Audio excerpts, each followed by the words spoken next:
Bismillahir Rahmanir Rahim. Nahmaduhu wa nusalli ala Rasulihil Kareem. So inshallah today we're going on to ضعف التأليف.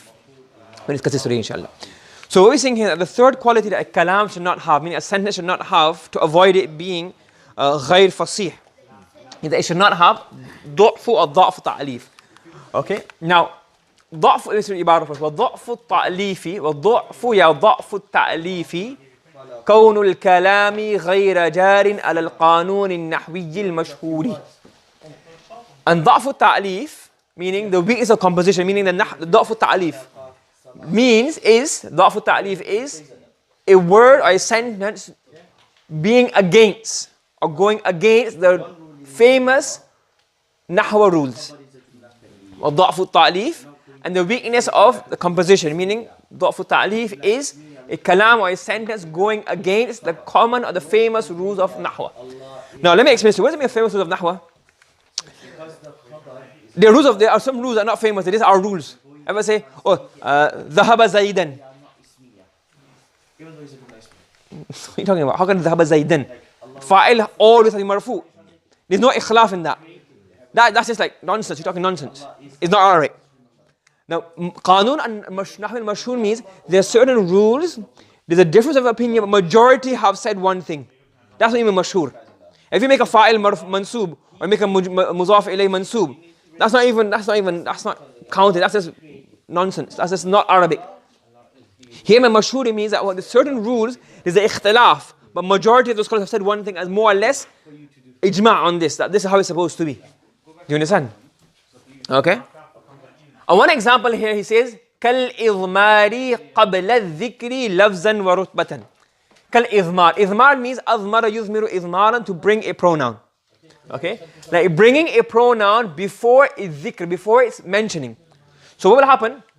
جاء زيد. So Zayd is mentioned first. ولكن ما رأيته. Then after you mention Zayd, what do you bring? Pronoun. So you do إضمار بعد الذكر. Azmara yuzmiru izmaran, to bring a zamir, to bring a pronoun. So you bring a pronoun after the what? After the noun has been mentioned. Yeah? So he's saying that if you do the opposite way, you do what? Izmar, you don't do izmar qabla zikr. You do izmar qabla, not izmar ba'da zikr. You do izmar qabla zikr. You bring the zamir before the actual noun. Then this is not permissible. Let's give an example. I'll do the example next lesson. But let's understand this more in more detail. He says, lafzan wa rutba. What does lafzan wa rutba mean? Loves means word, rutba means level. Let me give you an example here. We have father and son. Two words, aren't they? Whose level is higher? Father. And son is lower. Correct? Now in this here, who's at the front? And who's at the Who's at the front? Who's at the front? Father, yeah? And who's at the back? So in terms of loves, who's first? Father. Who's second in terms of the wording or the design or the layers? We call it layers, isn't it? Who's second in terms of layers or rutbah? No, sorry. So in terms of rutbah, the son is what? Second. No, not in terms of position. Always, isn't it? In terms of realistic, what happens first? Yeah. Father and son. But in terms of position in the sentence, who's come first? Or in terms of layout, who's come first? Father and then son. In this example, in terms of the layout, in terms of the loves, the layout, who's come first? Son. And who's come second? But in real life, whose level is higher? Father. That makes sense? Yeah? Did you get that concept? So even for example, if you drive the car, for example, you say, okay, you're in the front seat, your father in the back seat, but who's higher in level? So in loves, or in majlis, who's forward? You. But in rutbah, who's always going to be higher than you? Your father. You got the concept in your mind? Now if we look at this, now, who comes first? Normal, what do you say? Fa'il, fa'il, maf'ul. That's a 13 normal, isn't it? Yeah. So who always comes first? Fa'il. Who always comes after that? Who comes after that? Even if you change the order around, you bring maf'ul first.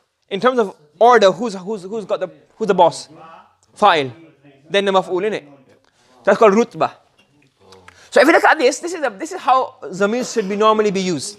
Look at the first example. Daraba Zaydun ghulamahu. Zayd ghulamahu. Okay?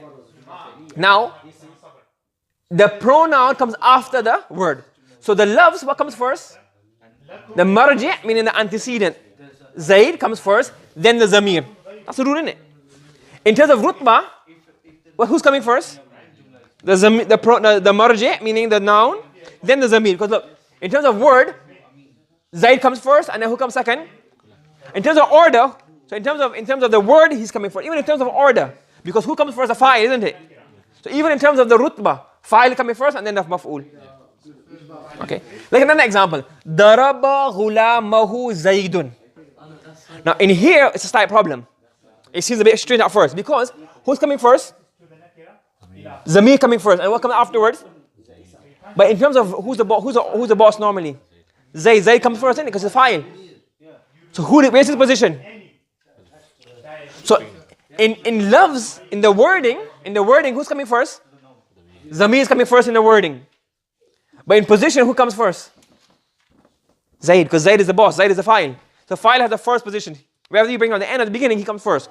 So this is also permissible. Because what's happening, even though the zamir is coming first, but in reality, in terms of the rutbah, in loves, the zamir is coming first. But in rutbah, what's coming first? Who comes first? Fa'il. So he's here, he's assumed to be the boss, even if he's in prison. Wherever he is, he's the boss. Fa'il, he comes first before the maf'ul. This is also permissible. Look, daraba Zaidan ghulamuhu. Okay, what's happening now? The word is coming first, Zaid. Then the pronoun is coming after, yeah? So that's permissible because obviously what comes first? The word, then the pronoun. But in rutbah, who's coming first? This should be here, isn't it? In reality, it's ghulamuhu, isn't it? This is also permissible. Because once the word comes first, Zaid. Then the pronoun comes after, it's not a problem. Here the word comes afterwards, but because the rutbah is here, that's why you allowed it. You can't do this. Or majority of scholars say you can't do this. This is the mashhoor is you can't do this. Daraba ghulamuhu Zaidan. This Zaid is second all positions. In loves, because it comes after ghulamuhu, and it comes second because it's maf'ul after the fa'il. Now for example, this is a rule, it's called izma qabla zikr. So in here it is izma qabla dhikr, and in here it is izma qabla dhikr. These two. This is permissible, this is not permissible. You understand? Look, there's two examples here. Okay? One example is the Quran. Look. إِذِ بَتَلَا إِبْرَاهِيمَ رَبُّهُ. Who's coming first here? And who's coming second?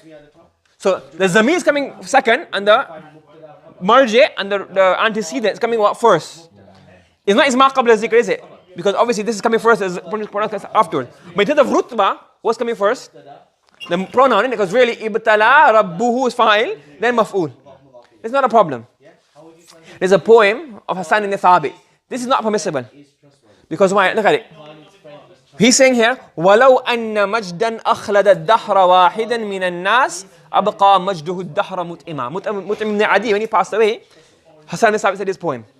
If honor and high social status can make anyone from the people live forever. I'll send this now. أَبْقَى مَجْدُهُ الدَّحْرَ مُتْئِمًا. So the honor of Mut'im would have made Mut'im live forever. Now why is it not permissible? Because Majduhu is a fa'il, it comes first in loves and in rutbah. And the antecedent, the marji, comes after it in loves and rutbah. Mafu comes after fa'il. So this is not really, this share has a poem of Hassan ibn Thabit has this default in terms of nahwa. Okay? It's not fasih. This part is not fasih. It has broken the rule of nahwa. Majduhu ad-dahra mut'ima. People argue, well, the Arabs knew more and all that. But in terms of, it's generally assumed that this cannot be done. And he done it. So obviously saying one thing that's not fasih doesn't mean he's not good. He doesn't know his art properly. And obviously the pattern and the poetry and all that kind of reason that's why they done it. You understand? So we're discussing here izmar qabla dhikr. And he mentioned lafzan wa rutbatan. The F in both is izmar qabla dhikr. Okay? Because in here it is izmar qabla dhikr lafzan, not rutbatan. And in here it is izmar qabla dhikr lafzan and rutbatan. You understand? So this is a rule of nahwa you can't go against. Okay? If you go against this rule, what will happen? The kalam and the speech will not be what? Fasih and eloquent. Okay?